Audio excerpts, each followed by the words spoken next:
A Search in Vedic India, Chapter 10, Seeking Truth. What do you exactly mean by your investigation into truth? What is in your mind? Asked Swami after they settled down in the Mantapam. Albert looked at Vimala once and said, I am here as an individual. I see the world around me. There is an opinion that there should be some higher power like God. What is the relation between these three? We would like to know. Vimla agreed to what Albert said. Why do you want to know?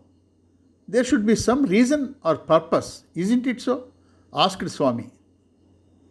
Everybody in the world is struggling with the cycle of pleasure and pain. When things happen that are not in his control, he believes that a higher power, God, causes them. But is there no way that one could be free from that cycle? Do you believe the existence of God? Asked Swami. There is no direct experience of such power, but it is obvious that some power beyond human power is operating and we cannot deny it. But we have no idea what it is and how it would be, etc., said Vimala. You have mentioned three things. You, the world, and a higher power called God, believed to be existing by many. You need not make a separate effort for each of them. If you know who you are, you will know the remaining two. Since there is no corresponding correct English word, let us use the words for Rupam for all the three words, knowing who you are. Many philosophers in the world tried to find answers to your questions, but many could not find a comprehensive explanation. When you listen to certain statements of Christ and Sufi saints, it appears that they have grasped the truth. Arthur Schopenhauer said one thing, I have seen only two wonderful things in the world. One is the starry sky with billions of stars when I look up in the night, and the other is the Upanishads literature of the East. What are Upanishads? Asked Albert. Vedas are known as Shrutis, implying that they were revealed to great sages in deep meditation. Sage Vyasa divided them into 4 Vedas. Each Veda contains many prayers, procedures, mantras, etc. for the fulfillment of specific desires. But they all form part of religion based on a belief system. At the end of each Veda, there are Upanishads. Upanishads are not related to religion. They are spiritual texts answering many questions like those you have raised. They could apply to anybody irrespective of one's religious beliefs. The essence of those Upanishads was also given in Bhagavad Gita, explained Swamiji. Albert remembered the discussion he had with the principal of Vedic school in Sri Ramanashramam. So, to find replies to my questions, I have to learn Sanskrit and study Upanishads. It may take a lot of time. It appears that there are no TV talks or public talks on Upanishads. I have not come across any, said Vimala. People who give public lectures speak only those matters which are sought by many ordinary people. How many show interest to know the truth and prefer to go beyond blind beliefs? How to study them and understand them is another big secret. Very few people are aware of it, said Swamiji. Is it a big secret? What is contained in the Upanishads? Asked Albert curiously. What is a secret? It is something very few people know. All the secrets of Upanishads are revealed in Sri Bhagavad Gita. But how many people could correctly understand Gita, including those who give lectures on Gita? Can't we understand by reading them? If German philosophers could understand, can't we understand? Asked Vimala. It's a good question. Many people are under the impression that truth could be understood only through scriptures like Upanishads only. But how many people can read and understand them? Mere reading ability is not sufficient to grasp the hidden truths. I do not say it is impossible, but it is challenging to have a direct understanding of truth by directly reading scriptures. First, either by self enquiry or with the help of a teacher, one could recognize the truth and then compare the knowledge with the scriptures for confirmation. It is rare to achieve the goal directly without the help of a teacher. Exceptions like Sri Ramana Maharshi and Kabir could be there, but they are very rare, said Swamiji. So, these two people had realized the truth on their own, asked Albert. Not only that, what they recognized tallied with the scriptures. But in the case of ordinary people, one should take the help of a guru who recognized the truth. It is like learning how to swim. One cannot learn swimming by reading books. First, one must learn from a teacher, and afterwards, if necessary, one could go to books for fine tuning, said Swamiji. In a way, I am happy that I need not start learning Sanskrit now, remarked Albert. That is why Prem Sarup sent you here, Swami. What do these two say about the world and God? Asked Albert. As I already told you, first you inquire who you are. Then automatically you would know the remaining two, said Swamiji. How do I know myself? Albert. Normally, we use the word knowing to something that is an object to you. Here, the subject and object are one. Here, you have to recognize your true self, said Swamiji. How to recognize that? Asked Albert curiously. I will explain. If somebody asks, who is Albert? You would reply, I am Albert, pointing to yourself. While doing so, you include your 6 feet body also, isn't it? Asked Swami. Do you mean to say that I and my body are not one? Asked Albert. There is a pen in your pocket. You say that is my pen. Pen and you are one? No, said Albert. Similarly, all those things that you see and are aware of, which are separate from you, you call them my leg, my body, my mind, my thoughts, my feelings of pain and pleasure. There is an awareness that is experiencing all these and behind which there is nothing else. That awareness is I, which is the subject, and everything else is object to it. That awareness, which cannot be an object to anything else, is I awareness. It is pure subject. When there are no thoughts, you just feel that you are aware of yourself. That is I awareness. You should recognize it first. That I awareness can be called by many names such as self or Atma or Jnana or just I awareness. You should recognize it. Remember, it is not any yoga or any action. Just make a mental analysis in the way I told you.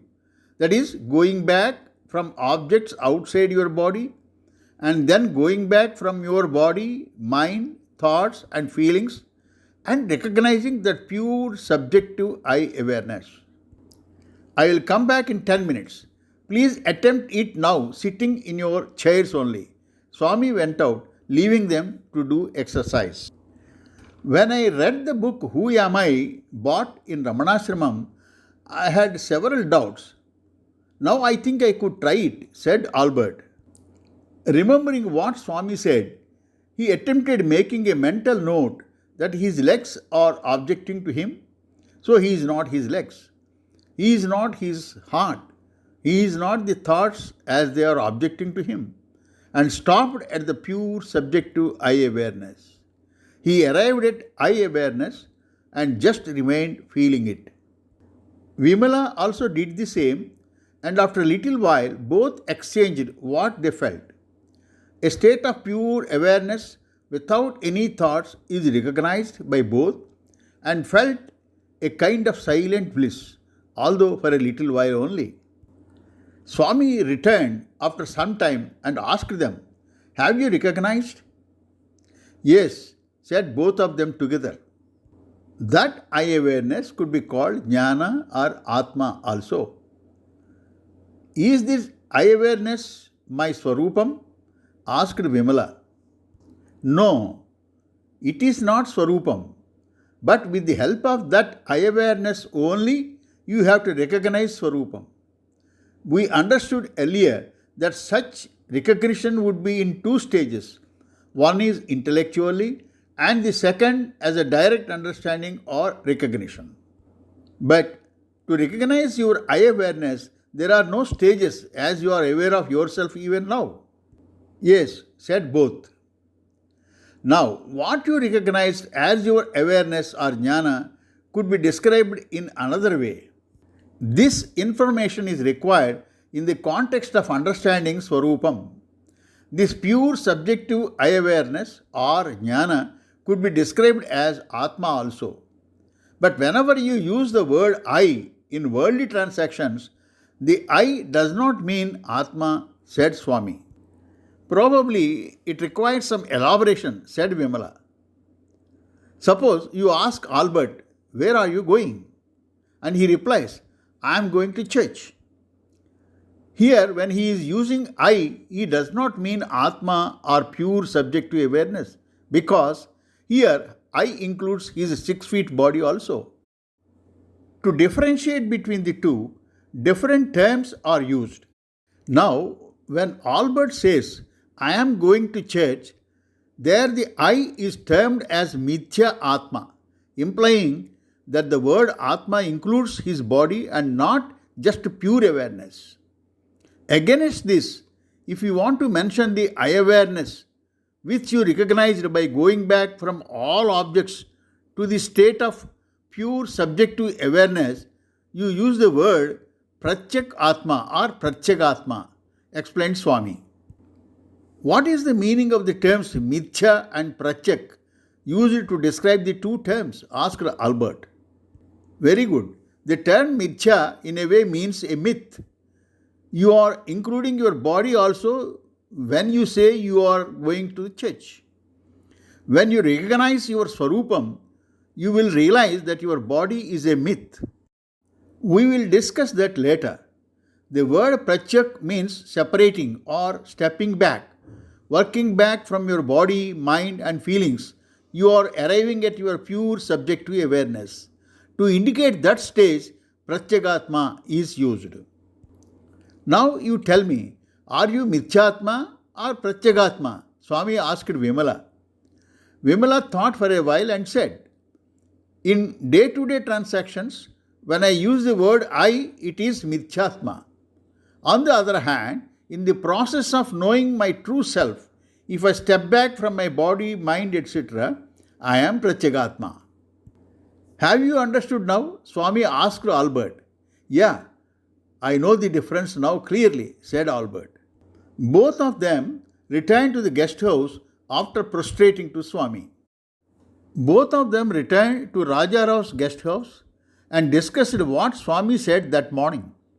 Vimala heard the terms Atma and Paramatma in several discourses given in Prem Sarup Ashram. For the first time, she heard the terms Mithyatma and Pratyagatma described by Swami. But she wondered what the simple term Atma meant without any prefix and in what context it is used. They discussed and concluded that recognition of Pratyagatma is important. What are the characteristics or attributes of this Pratyagatma? Is it our Swarupam? They decided to ask Swami about this in the afternoon. After lunch and rest, both of them revisited Swami. They mentioned the discussion they had in the morning. The pure subjective I awareness or jnana is Pratyagatma. That is understood. Is it the same as Atma? Asked Vimala. To explain pure awareness, separating it from the objective part of the body, those terms are used. Once that is understood, whenever the term Atma is used, it should be understood as pure subject to I awareness only. The first step in recognizing Swarupam is recognizing this I awareness or jnana as I told you in the morning. You attempted and understood directly what it is in the morning. I hope you remember that I already told you that when you recognize Swarupam only, answers to your questions on world and God could be obtained. Till such time, considered world and God as X in a mathematical problem to be solved. Here, you should note one important piece of information. The I awareness or jnana is not material. Swami paused. Both of them contemplated on what Swami said. Yes, it is not material. If it is material, it would be inert and would be an object to I awareness, Albert said with confidence. Are there any other features to I awareness, Swami? Asked Vimala. Before coming to that, you have to remember some other information. Your body and any other objects in the world are made up of 5 fundamental elements. They are earth, water, fire, air, and space.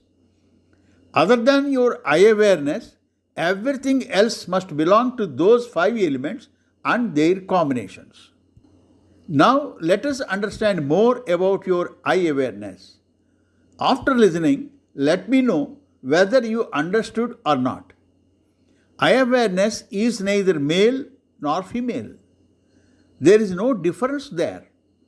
You may say, but I am male. The difference does not lie in awareness. The difference between male and female is concerning the body and not in I awareness, explained Swami. Though Albert was initially surprised at what Swami said, on contemplation he understood. Swami further said, it cannot be cut or made wet or affected by the fire. It is tough to describe it in words. When once it is understood that it is not material, there is no difficulty in understanding what Swami said about the nature of I awareness. Since it is essential, I am reiterating. I hope that there is no difficulty in recognizing I awareness, asked Swami. Recognize it, Swami. Only awareness is felt, and inhaling and exhaling is noticed, said Albert. Even observing that inhaling and exhaling should not be done as an action. Otherwise, it would be yoga. If you are just aware of it without any thoughts, you are just I awareness. When a thought arises in that state, there appears to be a movement in awareness. If there is no thought, you remain as awareness. You should not make any effort to prevent thoughts. I am saying all this to enable you to have a clear understanding of I awareness, explained Swami. To recognize Swarupam, does one just remain as pure awareness only? Asked Albert innocently. It is impossible to stay like that. Just to enable you to understand the state of pure awareness, I mentioned all these things. Now, let us learn another important thing. Now that you have recognized your I awareness, let us learn something more about it.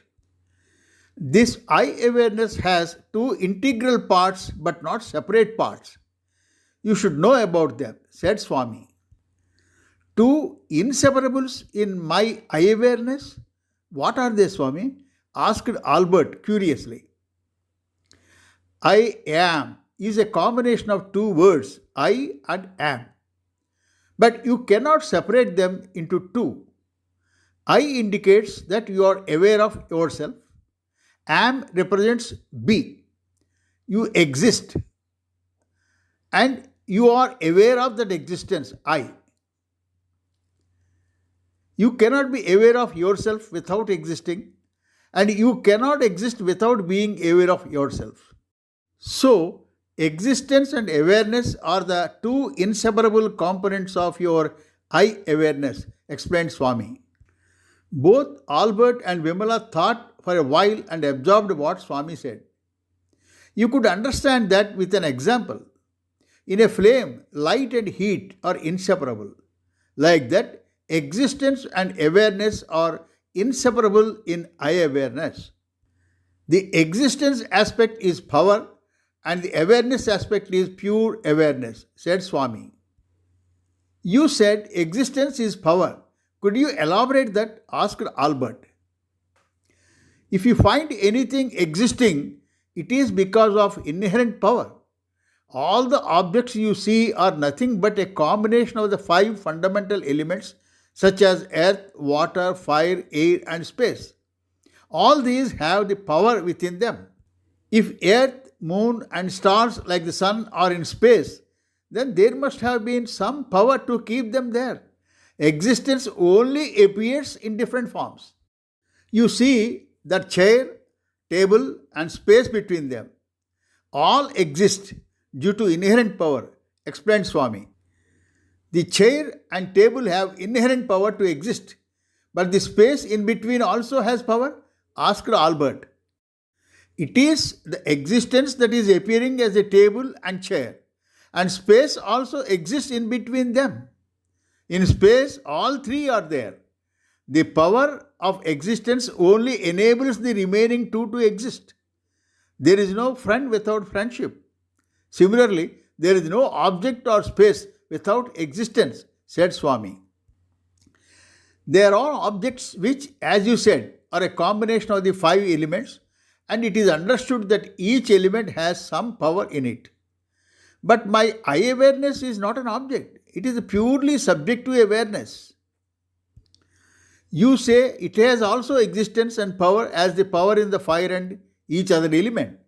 I am unable to understand that my eye awareness also has the power, said Albert. As I already told you, you are aware of yourself because you exist. Without that inseparable power, you cannot be aware of yourself. Whatever actions you are doing in the world is due to that power in eye awareness only. You will understand more when we progress in our investigation. For the time being, you just understand that you are aware of yourself because of the inherent power of existence. Let us learn two new terms from Sanskrit to express these terms. They are Sat, that is existence, and Chit, awareness. These inseparable two form your eye awareness. In India, some children are named Satchidananda. It is the combination of three terms Sat, Chit, and Ananda. It is derived from Taittiriya Upanishad, which is one of the famous 10 Upanishads to which Adi Shankara wrote a detailed commentary. That Upanishad declares that Satyam Jnanam Anantam Brahma. Satyam is existence, Jnana is awareness, and Anantam is infinite. All the three put together are named Brahman. That means infinite existence with awareness is Brahman, explained Swami. Then what is Ananda? Asked Albert. The infinite awareness that exists is always in a state of Ananda. It is not happiness that is derived from the senses. It is a kind of bliss not related to senses. This we could study at a later stage. Now let us understand the statement Satyam Jnanam Anantam Brahma. This statement implies that all that exists is infinite awareness and nothing else. Please note that if we use capital letter A in awareness or E in existence, it is indicative of infiniteness. Some use the term consciousness also instead of awareness. The existence of infinite awareness is also known as Paramatma, said Swami. Vimala remembered a bhajan Prem Swarup used to sing, Satyam Jnanam Anantam Brahma. That means there is no individual or world or God, but what all that exists is infinite awareness. Is this the implication of the statement in the Upanishad? Asked Albert. Yes, that is the implication. You have correctly grasped, said Swami appreciatively. Why should I believe that statement? Our understanding is that we should arrive at truth as a direct understanding, not based on a belief system, asked Albert sincerely. I am not asking you to believe this statement. You forgot that our journey started with the objective of recognizing your Swarupam, that is, who you are. As a part of that investigation, I wanted you to recognize first your I awareness, is it not? Said Swamiji. Yes, we recognized I awareness and learned that it has two inseparables called Sat and Chit, or existence and awareness, said Albert, remembering earlier discussions and exercise. Addressing Vimala, Swami said, the goddesses like Parvati, Lakshmi, Saraswati represent the Sat or existence aspect, and the deities Vishnu and Shiva represent the Chit aspect. To bring the infinite existence and awareness to the level of ordinary people, they are reduced as God and his consort in the religious literature and also installed in temples. If you stop at that level, you will be lost in a belief system only. You explain this to Albert so that he understands the concept, said Swami. Vimala explained the concept to Albert again, and Albert said that he understood it.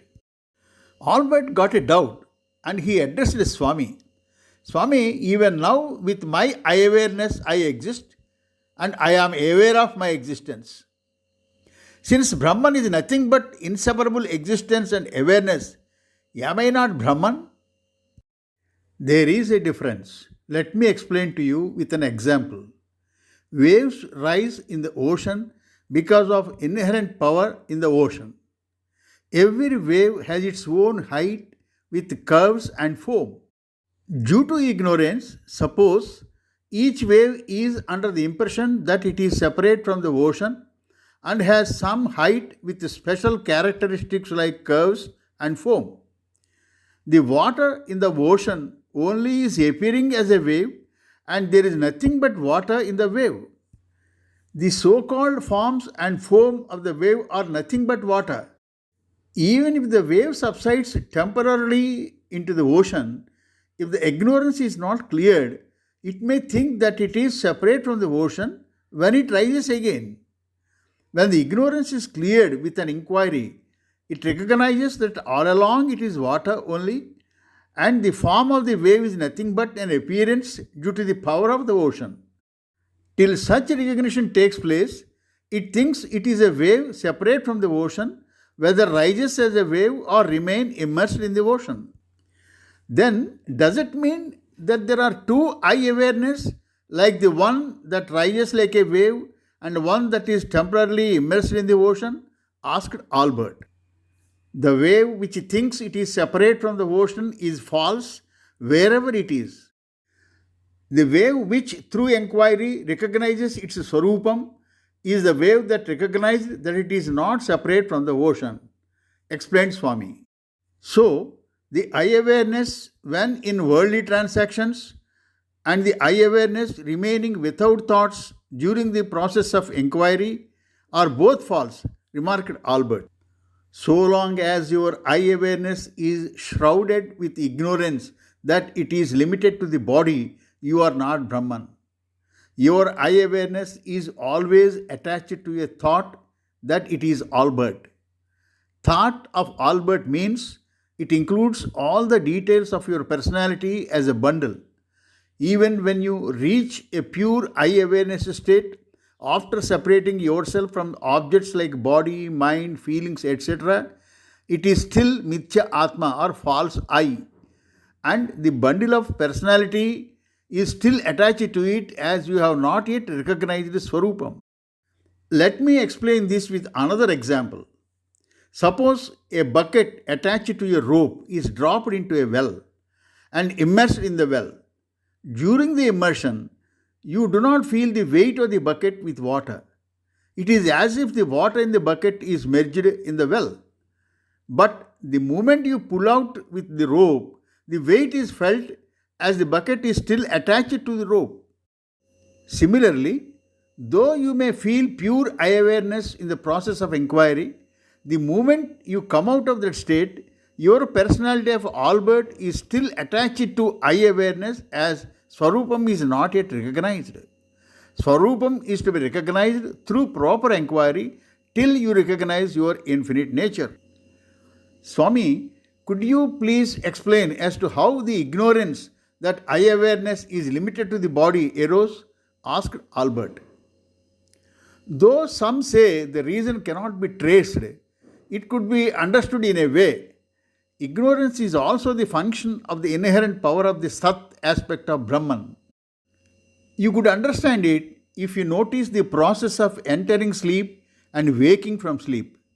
When you try to sleep in the night, you make effort to go to sleep, but you are not aware of the exact moment at which you slip into sleep. Similarly, you are not aware of your waking up moment also. The power in your eye awareness only is operating in those moments as if it is covering itself with a blanket while entering sleep and removing the same while waking up. You have no role in both functions.